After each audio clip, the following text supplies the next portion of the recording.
I started my agency 11 years ago and built it into a multi-seven-figure business. But if I had to start it over today, I would do things very differently. In this video, I'm going to walk you through exactly what I changed from sales process to hiring, systems, and even different areas to focus for client acquisition. All right, number one, start with positioning. So what services are you going to do? And more importantly, what markets are you going to serve? This is something I feel I did very well when I first started my agency, as we went after a specific niche that I was focused on, and I even had a very specific service. So I wasn't trying to do everything for one niche. I started with, hey, here's something I know how to do very well, and I know how to do it for this specific niche, and then built it and grew it from there. But too often I see companies making this mistake when you first start out. It's like, hey, I'm going to be a digital marketing agency, a social media marketing agency, or any type of business, and you say, I want to serve everything to everybody. And that can get you astray from really where the money's going to be and you as a subject matter expert. So when I first started out, because I was known in a specific space, it worked out well. But quickly afterwards, I was trying to grow as fast as possible. So I started taking on different markets, different verticals, and even different services that I wasn't used to doing.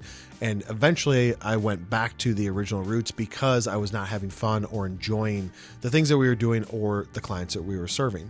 So starting off with that niche area focus or one specific service that you can offer and say, hey, I'm the expert at doing this one thing, or my team is the expert at doing this one thing. And then going deep into that. And then once you conquer that niche, you can start to branch out into other areas. But in order for you to do that, you're gonna have to prove that you're successful. So starting off with something that you know very well, and if you're like, hey, I don't know many niches very well or many specific verticals, then you just need to pick one. What do you think, and with AI technology, being able to do some research, what do you think the market needs out there, and where is the biggest total available market or TAM, and saying, I'm going to offer this one service to this group of people. I'm going to become a proficient at it and an expert before I branch out to anywhere else. Number two, build a revenue system. And what I mean by that is that you're going to want to understand the services that you're offering that possibly are complementary to other services in the area. So if you look at it from a marketing standpoint, I could say, hey, we're going to do everything to everybody, but then that would go against the first point. So I'm going to say I'm going to do one service. Let's say it's paid media. I have to look at it and say, okay, if I'm doing paid media, what other aspects is that going to impact? So there's going to be some sort of conversion rate optimization with the website. So being able to say, hey, I do paid media and we do landing page development, and we also can fix your website to improve and increase the click rate. And then also I'm going to need some sort of creative side of it, because I have to create maybe display ads, videos, etc. So looking at it and saying, I'm not just going to do paid media management. I'm going to do paid media management and also click rate optimization, and also the creative side of it, where you're going to be creating the graphics that you want to put out there for display, or possibly creating content that you're going to use as clickbait or a hook into the lead system. So you have to look at the service as a full funnel of not just maybe a singular aspect, but what are auxiliary or parallel services that flow in line with it, or that could be impacted by it, to where if you had control over all that would likely increase your success. So I could say I'm just doing paid media, but if the company says I'm going to pick a different agency to the web development, then that's lost revenue for you. And if you need those improvements to happen, then it just makes sense for you to be able to offer that as a service, to where it's more of a bundle instead of just, I'm going to have one service and then the client ends up having multiple vendors for multiple areas. Every single company wants to reduce their total vendor base and supply chain, and they want to say, I want less people that I have to pay attention to, and I want more people that can do more things for me. So by no means do you want to be a one-stop shop, because that's going to go against point number one. But you do want to say, hey, I want to minimize it to where if this one main service that I'm doing also touches other ones, then I offer that up and say, this is the bundle pricing. And then that's going to improve your results and increase the likelihood that you're getting them the results that they want. So in my situation, there are numerous times that I went against what really we did best and just was trying to say, hey, I'm trying to make the client happy, I'm going to offer up these services. So a lot of things from a creative design standpoint, a lot of stuff on social media. Now, social media is difficult for us to prove performance against in a lot of different areas. So I can't say like these leads came from social unless it's a specific niche and a specific offering. So even services like that, I went too outside the box of what I originally started with, which was demand generation, lead generation. I'm here to make you money, and went into like, hey, we can be your entire creative team and doing booth design and backdrops and etc. And that's where I went outside of it, to where if I wanted to hone in and focus in on it, I would say I'm not offering those services anymore. I'm going to rebrand myself into a performance-based marketing agency to where we offer up these specific services, because you can find agencies out there that do everything under one house, but most of the time they don't do the core things the best. So I'm going to say I offer these specific services, and this is how we drive demand and money, because that's really what we do best, is making money for our clients, and all the rest of the things are auxiliary to it. And I can say I'm not offering those things up anymore. But I did, over the last 11 years, go very wide with the services and got too wide, and then hone things down. And I feel like another phase of the growth of my agency is going to be honing down even tighter than that. All right, number 3 would be choosing better clients earlier. Now, when you're first starting off, just like the mistakes I made, I wanted to grow as fast as possible, and I was taking on business that wasn't necessarily a good fit. Eventually, as you get bigger, you'll start to hone in and say, I don't want to take these types of clients, and you'll create an ICP, or an ideal customer profile. I've made every mistake when it comes to this. I've taken people outside of the niche. I've taken people that were too small that promise growth with it.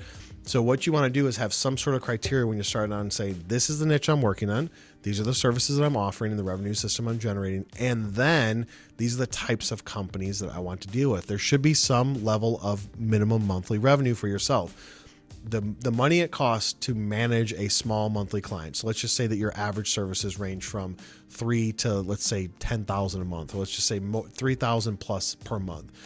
If somebody comes in and says, hey, I want you to do this service for me for $500 a month, but I promise if it goes well, I'll get to $6,000 a month, that could be worth it for you. And I've made that mistake by taking the thing that's hanging, the carrot and hanging in front of me, and saying, I'm going to offer up that service, but the amount of money it costs to service that $500,000, $2,000 a month client versus don't take that extra revenue, you're not going to see that big of an impact, and you're not going to have the headache. It's a lot smarter in most cases to just say, you know what, that's too small for me. We only work with these types of companies. So setting that off from the get-go, I feel like I would have had a better success and grown quicker if I didn't take on every single client regardless of the range, as long as they needed a service and I offered that service and it was within a price that I was comfortable with. I said, hey, let's do business, because I was trying to grow. But setting that ICP up and having a minimum floor of, at a monthly basis, we don't take clients under this amount, will drastically increase your likelihood to grow faster. Number 4, document processes sooner. When you're first starting out in a company and you get to, let's say, the first $1 million, you need less processes, less documentation. But to go from that 1 million to 3 and 3 and above, you're going to need to have processes, SOPs, templates, etc. in place. Now, when I was first starting out, I had 0 revenue. I got away with it, and I was not having to document too many things. Obviously, I had processes that I was going through, but it wasn't in a formal format. As you continue to scale and hire employees, you need to take those things that you do and push them onto other people. And the best way to do it is to document it with SOPs. So standard operating procedures, having HR processes, having hiring processes, having review processes, all of the things that are involved with growing and scaling a company. It's better to start sooner as you're building it than it is to say, hey, I've got this company now with X amount of employees and we're doing X amount of revenue. Now I need to go back and make sure that I document everything. It's just going to hinder your growth if you don't. So learn from my mistakes of not documenting things sooner as you're building it, as you're building out the system and building out the company. As you have these processes in place, just start documenting them. They're going to change. They're going to be refined. Once you put somebody new in that position, have them refine it further, make the process better, etc. Just track all those changes, because it's a lot easier to bring somebody in new into a department or a company if you already have things in place to say, here's what we're doing and here's how we're doing it. I'm going to hold you accountable to the standard, and then having the manager improve those SOPs and improve the processes, and it takes the relief off of you as the founder. All right, number 5, we're going to talk about hiring. Hire for leverage, not relief. So mistake I made initially when I started out my company was I was looking at things that I didn't do well or things that I didn't like doing and saying I'm going to hire a body for that. But that's not really the way that you should go about doing it. You should hire for increasing capacity and leveraging your employees' expertise and skill sets to be able to then free up your time, yes, but also get you to the next level. So the first position that I hired when I started my agency was a project manager. So I was good at sales and generating revenue for myself. Once I got the work, I would execute that work, but I needed a body that was in place to then take care of that customer so I can go back and go and get new customers. So that's a super important position to hire from the initial. If you're creative and you start a creative agency, then you wouldn't then you would want to hire people below you that can take on that workload. But you want to look at how can I leverage someone else's skill set and time to free up my time, and they could probably do a better job than you if they're in a specific niche, and then scale your company that way where you continue to take things off of your plate that maybe you're not the best at or don't enjoy doing, and focus on the one or two things that you're really good at. And that's going to be a faster way to scale than you trying to do everything all at once and managing everybody all at once. Hire for leverage, not relieve. Number 6, build sales funnels earlier. Now, if you're a founder that is good at sales and you start off with acquiring those clients, and that is great, and that is what I did. But soon enough, your attention is going to follow in a different direction. You have to build a sales process, a team, a funnel, etc. in your organization so you can hire people in, and then you can step aside and do other areas. So when I was starting out, I was the main salesperson. I then hired somebody a few years into it, found that I was training the person too much. I didn't have a full system in place. It was kind of just like I was figuring out as I go through the client acquisition process and saying that this worked for me, but I didn't have a system to it. When it came to quoting and sending out proposals, I built them all. Again, didn't have a system. So if you build the sales machine early and you say, I'm going to document all these processes, this is the way that we're selling, these are the way that we're getting leads into the top of the funnel and working them through it, then you can take that off your plate and let a sole body take care of that while you focus on building the rest of your ship and putting and fixing holes in it that come up through the sake of growing. So building the sales system early on and understanding that, hey, I'm going to want to push this onto somebody, get them trained, hopefully somebody that has been in the business, is the best course of action for you to take to free you up to focus on growing the company. There's an old rule of thumb that says I want to work on the business and not in it. And that is something you should focus on. You want to work on top of the business, but not always in it on the day-to-day. The only way to do that is to build your sales machine and have someone else run it. Number 7, track profitability by client and by your service. Now, I'll be honest, we struggle with this just as much as everybody out there. Is a very difficult thing to do. But if you can at least get your mind down the path of profitability more than just looking at revenue, that is a starting point.